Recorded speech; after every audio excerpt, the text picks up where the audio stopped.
Bună seara, dragii mei! Sunt Ela, Tarotela cu o nouă etalare pentru cei cu soare, lună, Venus, ascendent, nodul nord în Scorpion, aproximativ pentru luna mai. Dragii mei, în timp ce am amestecat cărțile pe care urmează să le folosesc, din seria aceasta a venit un mesaj, l-am păstrat chiar aici unde a vrut el să vină și după ce îl citesc o să fac etalarea. Nu uitați că etalarea este despre voi în general, dar nu despre zodia Scorpionului doar. Poate să fie, să rezoneze și cei cu lună, cu ascendent, cum am spus mai devreme, Venus, nodul nord. Și când vorbesc despre voi, este posibil să apară de fapt altcineva, ori persoana la care vă gândiți, ori un membru al familiei, ori vreo, eu știu, cunoștință, cineva, altcineva trebuie să recunoașteți. Iar din seria de mesaje să selectați, nu tot timpul toate mesajele sunt pentru voi. Haideți să vedem ce a apărut. 3 de bâte. Este speranță, este credință, este o nouă viziune, dar este și călătorie. Sunteți pe pragul de a, sau chiar, eu știu, un prag. Ori ați încheiat, ori începeți o călătorie. Sunteți pe cale să vă avântați în viitor, interesant cum am avut, într-un viitor cu o altă viziune. Nu știu ce am zis, alta. Așa o fi, alta. Ideea este că vreți să lăsați în urmă ce vă ține pe loc, vreți să explorați, să vă extindeți. E cartea săgetătorului, poate aveți planete acolo, dar nu obligatoriu. E Jupiter într-o anumită poziție, e casa voastră a noua, ceva se activează în voi și simțiți unii dintre voi. Sau poate aștepta să vină cineva de la distanță. Este și varianta asta. Oricum, acest 3 de bâte văd că vă ajută să lăsați în urmă trecutul. Ori mai simt un mesaj. Ori voi l-ați lăsat pe cineva în urmă și vă așteaptă acest personaj, ori cineva a plecat într-o altă direcție, nu, invers, ori voi ați plecat într-o altă direcție și cineva vă așteaptă. Da? Așteptare după o perioadă de plecare. Aici de obicei e cartea Scorpionului 8 de cupe. E casa 8-a a transformării emoționale. Aici înveți să te iubești, să lași dezamăgirile, emoțiile negative pe care adesea scorpionii le au, da? Fără nicio jenă, adică jenă. Spunem așa, mai șoaptă, dar scorpionii au această tendință până se transformă și până se vindecă. Unii, că nu toți reușesc. Acum, regele de spade. Cine lasă în urmă trecutul merge către o poziție în care intră în autoritate. Poate mergeți către un personaj, nu știu dacă doctor, musai sau personaj din armată, un personaj cu o poziție importantă, unii dintre voi, care va duce și claritate și bucurie, interesant, și stabilitate financiară, într-un context competitiv. Eventual, poate, nu știu de ce, ar putea să vă inspire sau să vă susține într-un fel independența? Probabil. Dar interesant că în acest sunt multe feluri de a interpreta, dar ăsta a fost primul. În această, să zic, poveste, există și o notă de mister asupra emoțiilor pe care unul dintre voi le are față de celălalt. Da?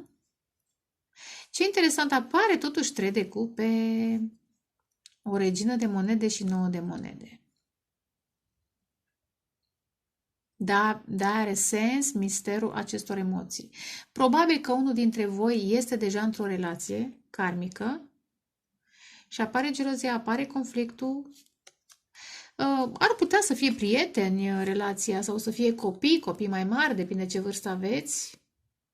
Dacă nu e relație karmică, este o altă energie feminină și se creează conflictul. Altfel, regele de spade are și el calitățile lui. Ne place regele de spade pentru care, da, nu trebuie să gândim musai, e super emoțional. Unor prea multe emoții nu te duc nicăieri. Ai nevoie de rațiune, ai nevoie de claritate mentală. Acum trecând peste mesajul pe care l-am spus, în momentul în care lăsați trecutul în urmă și vreți să manifestați o nouă viziune, da, soarele, claritate, ia uite, apare regele de spade, ca și etapă. Poate nu ajungi la 9 de cupe, dar începi să înțelegi că trebuie să te bucuri de viață, de prieteni, să te stabilizezi, să-ți cunoști valoarea, să te lupți pentru independența ta și eventual să Dragostea asta nu mai e nouă de cupe, este o regină de cupe. Dragostea asta pentru tine și pentru empatia pe care o descoperi în tine sau o știai, înveți să o protejezi, să o ții mai în spate. E alt mesaj. Ar putea să fie valabil și unul și altul. Dar, deocamdată, asta am simțit să transmit. La capătul setului de cărți, 10 de bâte, 9 de spade, stres, epuizare. 4 de bâte, acasă sau în evenimente, poate ați participat la evenimente și v-a obosit.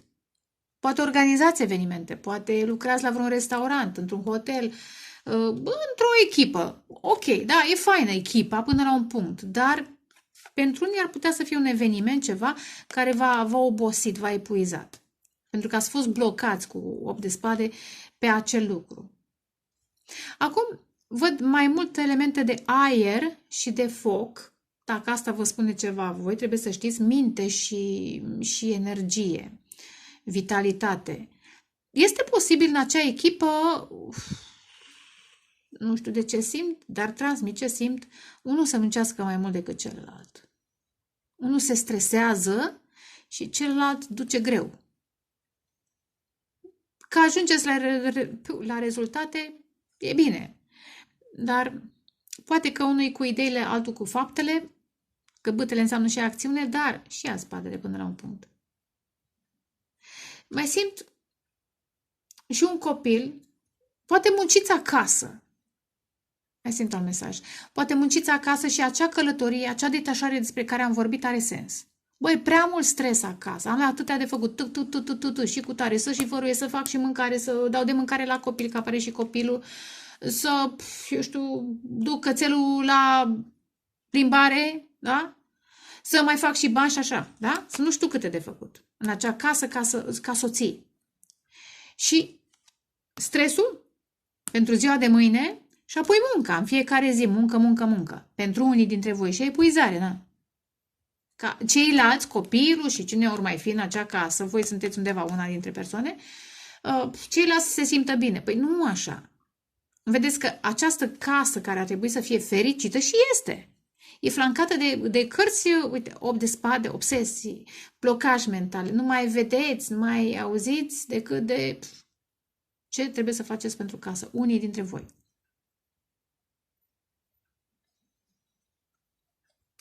Văd și un copil și pentru unii este, ia uite, 2 de cupe, îndrăgostiți și regele de putere. Pentru unii, în plus, prin toate grijile și stresul, apare și o poveste de dragoste, o atracție între voi și cineva, un suflet pereche. Chiar, da. Dar nu orice fel de suflet pereche. Și aici poate mai este stresul că unul dintre voi vrea să comunice.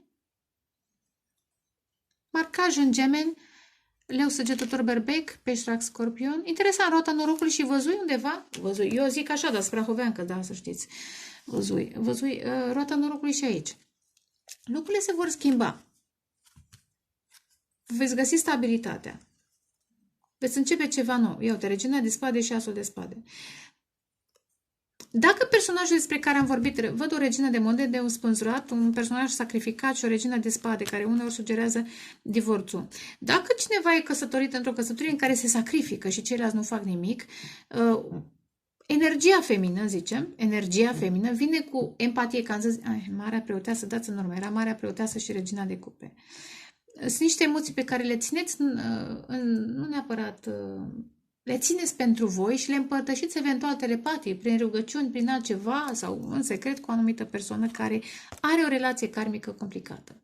Și posibil cu cât îi hrăniți și emoțional și ceva mental, iar lucrătură telepatică ar spune, personajul are puterea să se elibereze de relația karmică în care, eu știu, oglindea doar o natură asta, în care cealaltă persoană se gândea doar la bani și mai puțin la actele, servicii, cât se implică, ce serviciu, eu știu, aduce în acel context. Ei, uite, regele de bâte și regele de bâte începe o nouă relație despre acesta, despre care am vorbit mai devreme. Poate este chiar casa acestui personaj. Regele de bâte, fiind energie masculină, am văzut foc și aer.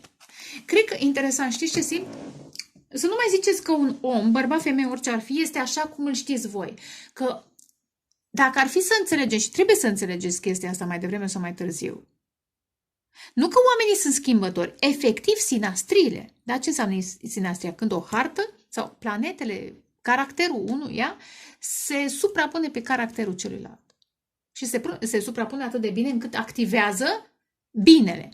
Deci în preajma unui om poți să fii varianta ta cea mai bună, în preajma altui om poți să fii varianta ta cea mai, nu neapărat cea mai rea, dar în fine. Așadar, am senzația că e asul de spade și regele de bâte și mai devreme am văzut regele de spade, nu mai știu pe unde era, și 3 de cupe și regina de monede, da? Triunghiul acela. Și conflictele. Geloziile cuiva, că dacă pierde bani, uite, cred că va fi un divorț în viața cuiva. Dacă știți personajul, dacă vă reprezintă pe voi, sau e rudă, sau e persoana la care vă gândiți, iar, totuși, nu e talare personală, este colectivă, este generală și este pe o zodie, pe un semn. Haideți să vedem. Descerneți, vă rog, dragii mei. Scorpion, soare, lună, Venus, ascendentul dumneavoastră în Scorpion. Odată, de 2 ori și de 3 ori. Pluto, transformare. Și wow! Am vorbit de aer mental, da? Aer, foc, interesant. Aer, foc, apă și Pluto. Orice ar fi, unde se pune Pluto, apar obsesii. Dar manipulările. Dar în ce sens? Știți cum e? Asta varianta negativă. Altfel, varianta pozitivă, Pluto cu lună, poate să reprezinte dorința profundă a cuiva, apropo de serviciu, dați în urmă că era cartea aceea, de a se implica, de a ajuta. Poate, iar am vorbit despre o casă cu probleme, poate voi aveți probleme și acel personaj vă vede și e într-o relație karmică în care se implică și își dorește să se implice față de voi. Da? Luna și Pluto, vă rog, citiți. Dacă e conjuncția lună cu Pluto sau lună în Scorpion, apropo, și ceva Mercur, da? Ia uite, Scorpion și Marte în Scorpion. Pardon. Sunt conexiuni foarte profunde. Mai ales lună cu Pluto, mai ales. Eu, bine, știu că am trăit, dar mai citiți. Orice ar fi, cei doi simt nevoia să se hrănească, să se protejeze unul pe celălalt. Față de alte conexiuni care implică Pluto, aceasta este cea mai tandră.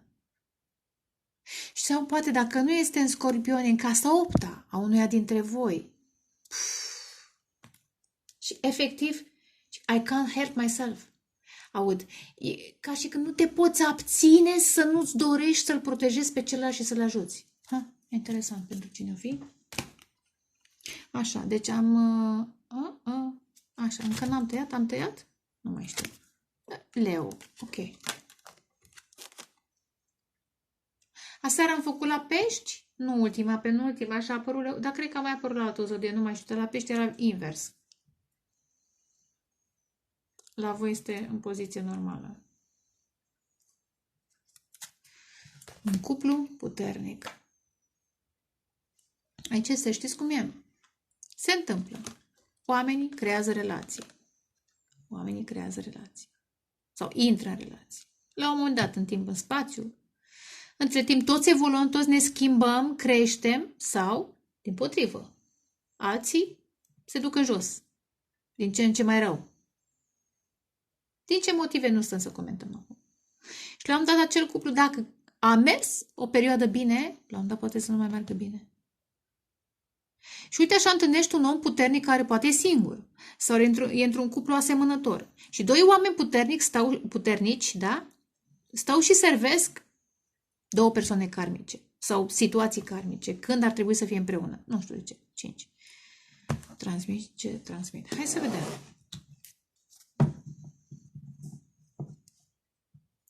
Scorpion, soare, lună, Venus, ascendentul dumneavoastră în Scorpion. Odată, de 2 ori, de 3 ori. să fie gelozia cuiva, că am văzut 5 de bâte, orgoliu, dar nu știu câte de orgoliu. Cred că e altceva. Hai să vedem. Ia uite, cavalerul de bâte, asul de bâte. E o atracție care trezește din morți. Ho, ho, ho! Și învinge orice blocaj, orice distanță cu lumea, orice confuzie. Hui, ui, ui. Orice boală cu 4 de spade, că stai și meditezi și te vindeci. Ce atracție puternică! Posibil să fie nouă cu asul. Posibil să fie nouă.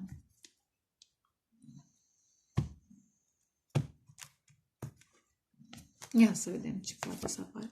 Spânzuratul despre care am vorbit mai devreme, în celălalt set de cărți. Regele de cupe. Turnul. Dați-mi voie să văd ce este după... Unde a mai apărut împăratul? Cred că în etalarea generală de aseară, de azi noapte. Dar în fine, tot așa, la final. Regele de cupe și împăratul. Regele de cupe, inimosul, orice zodie ar fi. Vedeți voi, să nu uităm că au apărut până acum regele de spade, regele de bâte, acum apare regele de cupe. Și apare, ar putea să fie 2 bărbați, dar nu pot să dau chiar toate variantele. Eu simt că ar putea să fie acest împărat, care, de fapt, împăratul include cele 4 faze ale sale, cei 4 regi, da? Ba chiar 5 cu soarele.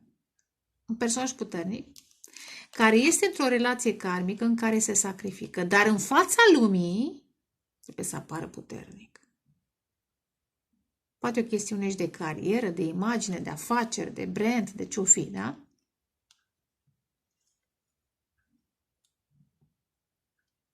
O să clarific. Dar apare aici un haos în viața acestui masculin. De ce? Pentru că am senzația că nu mai vrea să se sacrifice. Că o fi persoana voastră, că sunteți chiar voi spânzurat. Vede lucrurile altfel. Este singurul rege de cupe care îmi seamănă mie în aceste de cărți, înseamnă a preot. E și azi de spade, despre care am vorbit mai devreme, este și cruce. Și crucea este chiar aici pe sacrificat, pe spânzurat. Personaj empatic, care, din prea multă dragoste, o să clarific, a oferit foarte posibil cui nu trebuie. Dar apare turnul, trezirea, separarea și împăratul. Oricine ar fi bărbat sau femeie, pentru că regele de cupe sugerează și zodia Scorpionului, chiar dacă sunteți femei, puteți să apăreți în energie de rege, spânzuratul pești, casa 12-a pești sau Saturn în pești, activează ceva în voi. Da? Aici este Uranus, pentru mine, turnul. Scorpion sau Vărsător. Și Berbec Taur ca și vibrație, neapărat zodie, împăratul. Dar ce este fain că după turn apare împăratul. După haos apare stabilitate, control. Asta mi se pare fain. Ia uite 10 de cupe. Ia să văd și un pic după. Asul de spade, ce înseamnă să tragi cu coana ochiului. Uf! Reconstrucție. O nouă relație, reconstrucție, da? După moarte. Vindecare. Nu știu, ori Scorpionul oferă vindecare, ori Scorpionul primește vindecare într-o nouă relație. Vindecare de lacrimi. Sau poate și. Vindecare de însingurare, de sacrificiu, de eliberare de această călătorie în întuneric. Că este o poziție a fecioară pești, da? Și o călătorie în lumină. Iar călătorie, văd, da? Care manifestă ce? Sufletul, 6 de cupe. Dacă e distanță, că am văzut lumea, distanța aia nu va mai fi. Cred că deja nu este, din punct de vedere emoțional și mental, nu este. Probabil fizic va fi rezolvată pentru unii. Dar văd începuturi. Vedeți și voi, da? Moartea. Iar relația asta poate să fie pentru bani karmică, da? Înțelegi că încet, încet mergi către moarte în acel context 3D, clasic, tradițional, karmic. Cavalerul de monede merge încet, da? Și are moneda, da? Hai să-mi fac datoria, să muncesc, să aduc bani, să dau bani și așa mai departe, să construiești un turn care se dărâmă și te duce la, da? Unde te duce, da? Și atunci ar putea să fie o schimbare de perspectivă. Pentru ce mă sacrific în contextul ăsta? Și apare dragostea? Apare dorința de vindecare? Dorința de a căuta un suflet pereche, căuta cu eremitul care caută și 3 de bâte iar care caută în întuneric, în lumină, zi și noapte. Dar căuta un suflet pereche care îl înțelege și apare. Manifesti. În momentul în care vrei, manifesti. Dar dacă nu vrei, n-are cum să manifeste, dacă nu vrei. 10 de cupe la capătul setului de cărți. E o căsătorie în care mai cineva fură bani. 7 de spade și 8 de monede. Ar putea să fie și o corporație, un job. Dar unul muncește, are răbdare și altul 7 de monede, 7 de spade și altul fură bani. Din acest motiv nu mai crește 7 de monede, nu ajunge la 8 pentru că cineva îi fură. Energia, interesant, poate cineva fură energie, apropo de temperanță și 7 de spade. Fuge de vindecare în acel context. Aici, 5 de spade, război, spiritual, mental, verbal, argumente, certuri, strâmbe.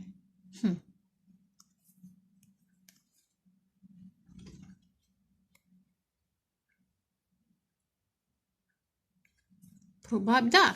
Am senzația, acum simt că această căsătorie sau familie, nu neapărat căsătorie, poate să apară în public fericită.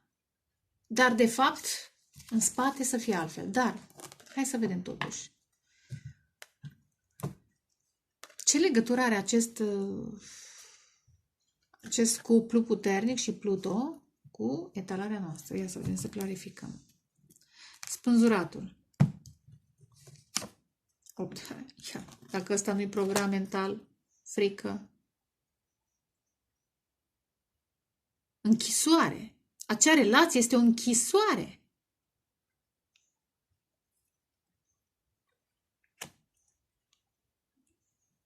Ai senzații interesant, doi legați. Și unul și celălalt, și relația, și persoana karmică. Deci sunt doi oameni total nefericiți. Dar unul să zic că e mai conștient decât celălalt. E ca și când acceptă, totuși vede, da? Vede, chiar dacă vede invers, vede, are mâinile dezlegate, are doar picioarele legate, da? Acceptă, celălalt acceptă de bunăvoie, celălalt efectiv, am senzația că n-ai cu cine vorbi la 8 de spade. Deocamdată, că e pe program. Pentru un copil și-au de ales.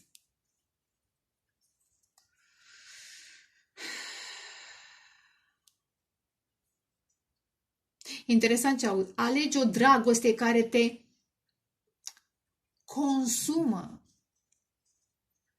dar într-un mod transformator sau care te epuizează. O relație karmică în care te epuizezi. E o diferență între a te consuma din motive spirituale, pasionale, din dragoste, da? Și alta e de a te consuma.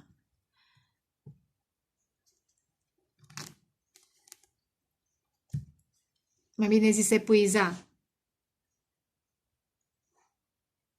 Pentru că doar unul muncește și celălalt, nu știu, poate unul are vreo boală, poate cineva are vreo boală, că am văzut și un 9 de spade, vreo boală chiar mentală, nu știu.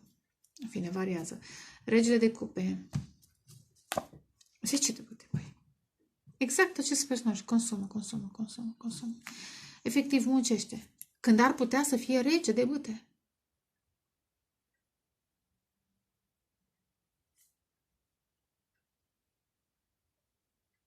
Dacă fi la locul de muncă, unul să dea ordine și altul să facă, posibil și asta?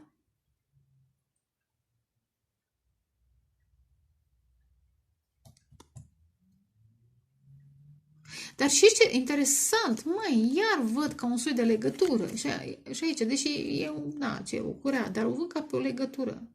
Și astea cum sunt strânse. Aș spune cu alte cuvinte, 3 cărți care aduc ca legături.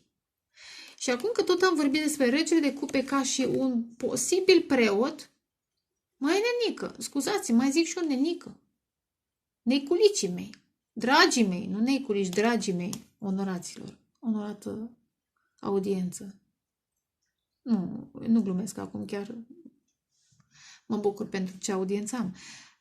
Ar fi cazul să mergeți la un preot, să vă dezlegați de situație. E o situație complicată.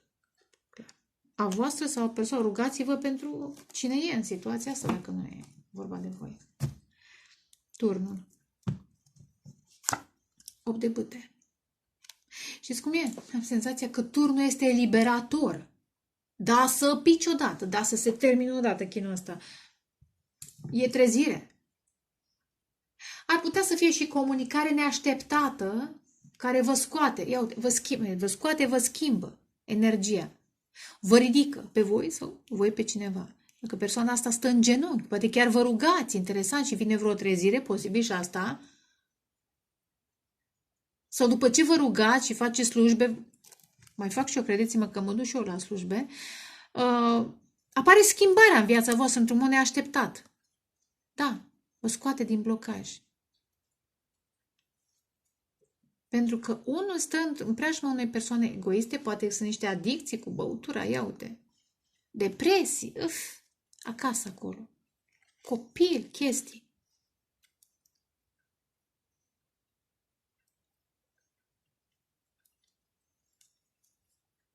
Acum, ce mai simt? Dacă e o poveste de dragoste pentru unii dintre voi în care nu ați comunicat, v-ați blocat, la un moment dat v-ați refuzat, din niște motive, fiecare are motivele sale, și ați blocat și unul și celălalt în felul său. Această relație de dragoste, care de fapt este, sau poveste mai bine zis, este profund emoțională, cu Lună și Pluto este profund emoțională și te sperie. Numai cine n-a trăit o relație cu Lună și Pluto. V-am zis, cea mai frumoasă mi se pare conjuncția, că poate să fie quadratură. Poate să fie opoziție Lună-Pluto. Atunci devine și mai obsedantă și mai... Iar ce mai vedem? Ia uite. Marte în casa 8-a sau în Scorpion. Iar 10 de bâte, atracție, care consumă, arde. Și atunci te sperii. Da, era 7 de spade. Și fugi de această situație care te transformă. Îi aduc aminte că nu pot să dau. Dați voi. Era 7 de spade care fugea de alchimie, de temperanță. Că îngerul v-a adus împreună ca să vă transformați. Da? Și nu e deloc plăcut. Eu știu și știți și voi. Știți din alte relații, dar asta am senzația că este... De ce? Pentru că sunteți doi oameni super puternici. Dar trebuie să vă adaptați, să vă resetați. Totuși e o bestie și o energie și nu e nici măcar ființă umană, e chiar mai mult, aș spune. Și unul trebuie să o coboare, celălalt să urce, dar nu e deloc ușor. Și totuși apare comunicare. Eventual, ce mai simt? Care schimbă. Vă scoate din acel blocaj, că am văzut 2 de spade, nu mai pot să dau normal. Rămâneți să vedem ce urmează, dar mai simt altceva. Și dacă vă separați, că poate v-ați forța separarea, ce ziceți, gata, renunț, nu mai. Deci pentru că nu pot, deci mă simt legat, da, și voi și ei, și unul și celălalt. Mă consumă și fizic, și sexual, și emoțional. Și zici, gata, da? Renunț. 8 de, nu vreau să zic turnul. Mă separ. Dar și în separare simți atracție, că 8 de bâte înseamnă și atracție. Așa că, până la urmă, care e soluția? Hai să vedem împăratul. Putere. Are you crazy? Să învățați să fiți în control, să vă ajutați unul pe celălalt. Care o fi? Care o fi? Este în primul rând o luptă, e o luptă pentru control. Cred că este ambilor. Iar, asta e următoarea casă. 8, 8. Și mai avem pe acolo 8, dați în urmă. Și 8 de spade. 8, 8, 8, casa 8-a. Moarte și renaștere. Nu știu de ce. Mi-aduc aminte, dar nu versurile. Și am zis că pun niște versuri ieri la o etalare, nici nu mai știu la ce zodie am zis că pun. S-o fi fost versător. În fine, aud, dar nu versurile, cât ca numele unei poete, Maya Angelou. Cred că ea a scris despre genul acesta de relații. Puteți să ascultați, din câte mi-aduc aminte. Da.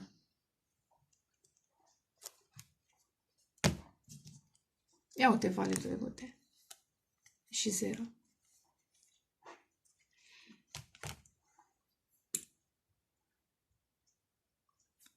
Pentru unii ar putea să vă adunați forțele, să vă păstrați controlul și să îndrăzniți o altă cale. O nouă relație. 0 și valetul de bute. Pentru alții, cineva se luptă cu controlul său și va îndrăzni să comunice. Într-un mod original, într-un mod captivant, într-un mod chiar inspirat. Să se lupte, interesant, 7 de bâte, cu fricile. Să se lupte cu atracția asta. Și ce atracție! Care te trezește la o altă atitudine, la altă atitudine. Apare 0 și urmează asul de spade, da? După ce? Valet. Dar a fost clarificat de putere, nu de valet. Deci aici ce se lupta? Măi, să renunț pentru că această relație mă transformă. E Pluton, da? 4, 5, casa. Îmi transformă casa, îmi transformă felul în care percep iubirea, creativitatea, ce mai e, da? Uite, dar mă și vindecă, că e 14. Și 4, da? Mă ajută să mă stabilizez, să mă vindec, dar nu e deloc ușor. Eu ceea ce spun și eu trăiesc și am trăit și cu toată experiența mea și de viață, și de astrologie, și de tarot, și de ce mai știu eu. Și eu le am pe ale mele. Pentru că suntem într-un corpșor de om, cu toată aducerea aminte de, eu știu, ceea ce suntem, de calea noastră spirituală. Când ești față în față, când ești acolo în situație, nu e ușor. Nu e ușor. Asul de spade. 5 de monede. Wow, și împărăteasa. E frica de abandon, 5 de monede. Este ceva de genul, hai Murița, în acest moment, nevindecat, netransformat, mi-este greu cu tine, dar mi-e greu și fără tine. Oh, am așa niște fiori când văd cartea asta, o văd în acest moment altfel. Ăsta e adevărul. Prefer să bâșbâim așa, handicapat în sensul de netransformați, da? Unul nu vede, altul nu poate să meargă, da? Varianta netransformată și împreună să bâșbâim prin jurul catedralei, știți cum e ca în Vinerea Mare, da? Că poate intrăm înăuntru și ne transformăm, că e 5 marele preot. Și începem ceva autentic, ceva puternic, ceva sub ghidaj divin, ceva, adică o relație. E ce... Asta, hai bine.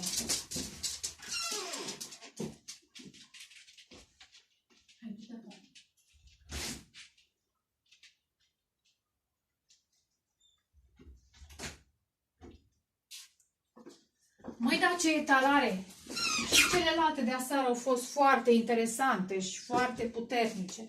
Nu știu ce e în aer, nu știu ce canalizez, că simt și conexiunea mea cu cei care mă ghidează, o simt altfel. Dar dacă accept acest adevăr, de-aia zic lună și Pluto, vreau să stau lângă tine și când mi-e frică, și când sunt fericit, și când sunt bucuros, și când trecem prin probleme, și când trecem prin bucurii, sau trecem prin probleme cu speranță. E o notă de speranță că era Cinci Marele Preot. De credință, mai bine zis. Nu e speranță, e credință, că Marele Preot înseamnă credință. Și tu intri în catedrală, că sunt doi oameni interesanti, da? Tu intri în cinciul tău, în marele tău preot, în templul tău. Eu te urmez. Da? Energia feminină e prima și apoi energia masculină. Și apoi intră și energia masculină și 2 de 5 duc către 10. Deci împreună... Băi, dar ce etalare? Băi, nene. O luam fiori. Împreună urnim roata norocului, urnim această etalare, această energie, această relație, o urnim înspre un nou început, înspre misiunea. Eu acum văd că e o coroană și aici la Leo, pardon, da? Amândoi sunt încoronați. Dar interesant, unul poate e încoronat în plan material, celălalt e încoronat în plan divin și împreună trebuie să se unească împărățiile în această nouă. Băi, ia. Cred că pe la Săgetători am avut ceva, dar și la celelalte. Măi, nene. Și acest as de spade mă ajută să înțeleg, da? Că dacă am credință și dragoste, cavalerul de cupe, împăratul și împărăteasa. Creștem împreună. De la 5 de monede să ajungem împărați și împărătese e ceva. Pentru că e o chestie... Da, pentru că sunteți suflete pereche. Veniți din timp, din spațiu, da? Să manifestați călătoria. Da? Ia uite. Asta e o călătorie spirituală. E Săgetător, Fecioară, Eremit, Mercur, Jupiter. Eu așa le văd.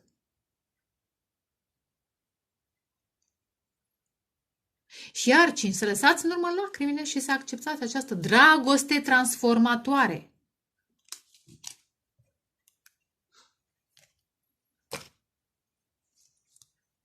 Wow.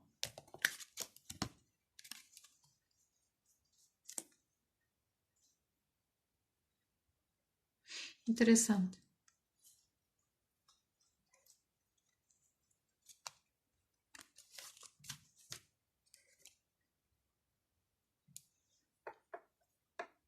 Asta oare unde era?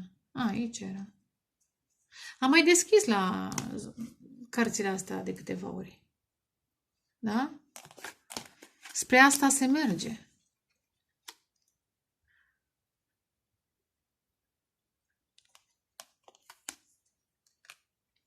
Cineva trebuie să recunoască, mai ales dacă nu vorbiți, dacă se blochează sau se renunță brusc, comunicați și brusc puneți turnul. Vă separați, pentru că e prea intensă. Și apoi apare lupta cu controlul și unul și altul. Poate unul e mai empatic, altul vrea să... știți cum e, masculin și feminin. Pentru că sunt doi oameni puternici. Care sunt, știți cum sunt aduși din poziția lor de putere, sunt aduși la, nu, zero. Să-și recunoască interesant vulnerabilitățile, sărăcia și nevoile și neamul. Și interesant, 5 și 5, da? Probabil trezirea este în mod special pentru energia masculină să înțeleagă că iubește și să vină spre energia feminină să zică, băi, iubita, dragostea mea, divina mea, zeița mea, cum eu zice, da? Nu pot fără tine. 5 de monede. Ce frumos! Și aș vrea să rămân aici. Da? Știți ce mai canalizez acum? With or Without You. Da, ce frumoasă piesă. Da. În plus, With or Without You și mai canalizez Every Step. Every Step You Go. Cum îl cheamă? Sting. Sting. Ha? Every Step și You Too, With or Without You. Ai, ce talare. Concluziune, odată, de 2 ori. A meritat 40 de minute? Da. Alegeri, alegeri. Între vechiul eu și noul eu, eventual poate între 2 bărbați, posibil. Posibil. Posibil și asta între 2 bărbați. Cu unul nu mai ai încercat tot posibilul și apare această atracție neașteptată la care nu poți să renunți cât ai încerca. E valabil și ce am zis, da? Dar puteți să aplicați și am zis la 2 persoane, 2 bărbați. Și personajul mai puternic, împăratul, se va totuși.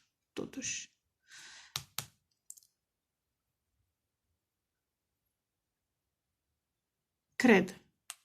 Așa simt că împăratul va face gestul. De ce? Pentru că e mai puternic. Asta e adevărul. În fine. Vedeți, care din variante se aplică. Sau se va aplica, pentru că nu se întâmplă mâine-poine. Pentru alții poate se întâmplă mâine-poine. Pentru alții se întâmplă peste o lună, peste 2, peste 3. Da? 7 de monede. Da. E o relație în care muncești, n-ai spor. Treci tu cu bucățică mică ca să nu ai bagaje și investești. Ia uite, faitonul. Îți iei un bilet. Da, investești, iei un bilet și iei o fisă, speli mașina și îi spui benzina și tutuca către stea, da? Către vindecare. Ia uite, regina de cupe. Regina de cupe. Măi, e ceva aici. Despicați voi. Încurcăciunea asta, 8 de bâte. Iar călătorie, comunicare. Am zis faitonul către stea. Este ca și când această dragoste, am zis, with or without you, cu tine sau fără tine. Este cu cât vă lăsați transformați, dar conștienți, prin credință, că dacă nu aveți credință, nu faceți față. Vă poate transforma în mai rău. Să ajungeți obsedați și nu asta vreți, da? Nu ai mei, nu ascultătorii mei. Dacă e Pluto, e Pluto. Dar are și varianta bună, repet. Foarte tandră, foarte înțeleaptă, foarte protectoare. Dar ideea e ca să simți această variantă amândoi, nu doar unul, amândoi, pentru că altfel apare dezechilibru, apare sacrificiu, unul e blocat, altul se sacrifică, știi? Că îl trezește, nu, amândoi trebuie. Trebuiește, îmi place mie să zic așa. Așadar, credință, rugăciune. Că sunteți pe care să mergeți împreună. Ia uite, turnul. Are you crazy? Lăsați în urmă vechiul. Aș spune că vă vindecați, da? De decepții, de frici, de amorțeală, de pasivitate, de... știți ce simt interesant? Ia să vedem ce apare. Împărăteasa, exact asta simțeam. Simțeam că energia feminină trezește din morți energia masculină. Și am văzut mai devreme, am vorbit la un dat de chestia asta, nu știu, ori în etalarea asta, ori la o zodie. Energia masculină era ca și amorțită de atâta, eventual sacrificiu, implicare. Și energia feminină vine cu acest vibe, cu o floare, cu frumusețe, cu gingășie. Dar știți cum e? Apropo, e o metaforă, da? Moartea nu există. Și aici este trezirea cuiva. Stai că eu mă știam amorțit, fără simțuri, da? Sacrificat, terminat, da? Și știi că dați-mi povestea. Frumoasa din pădure a dormit. Nu era frumoasă, era frumosul. Pentru că vine energia feminină la frumosul din Pădurea Adormită. Pădurea Letea. Glumesc. Amazoniană. Adică e acolo, e periculos. Ce a trăit acest om. A învățat să spună scuturi și dincolo de scuturi s-a anulat. Și apare energia feminină cu o floare, cu un sărut, cu o îmbrățișare. Bine, poate nu v-a sărutat încă, depinde. Și uite așa se transformă 14 și 10 despre care am vorbit, roata norocului și încet, încet vă transformați. Poate să fie și un înger aici, nu neapărat energia feminină, dar pentru unii este posibil. Da, că uite, împărăteasa.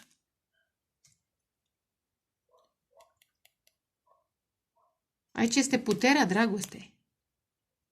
Dragostea care vindecă și care te pune în poziția pe care o meriți și pe care au stat alții fără să merite.